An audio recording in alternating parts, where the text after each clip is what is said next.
my clients own businesses in the family, and today's focus, particularly in the Indian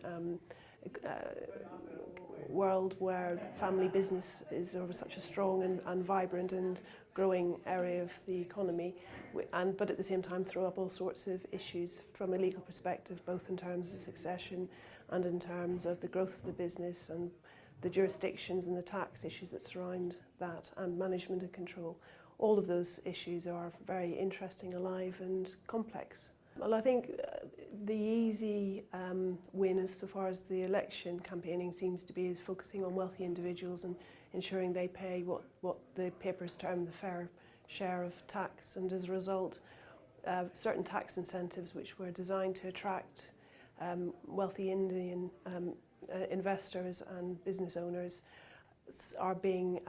undermined, and the message that's going out is not the UK is a welcoming place to come and base yourselves, but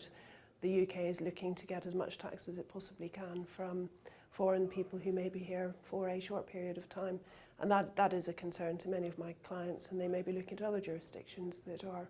perhaps more welcoming. Portugal, for example, has adopted very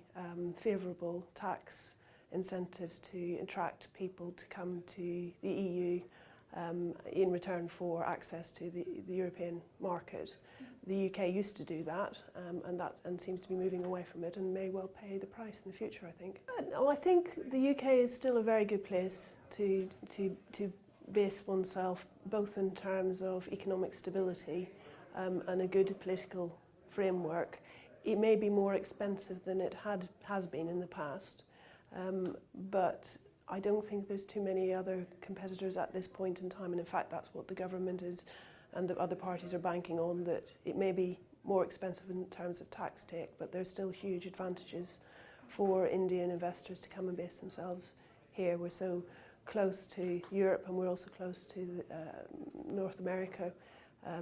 with fantastic infrastructure and a great cultural life as well.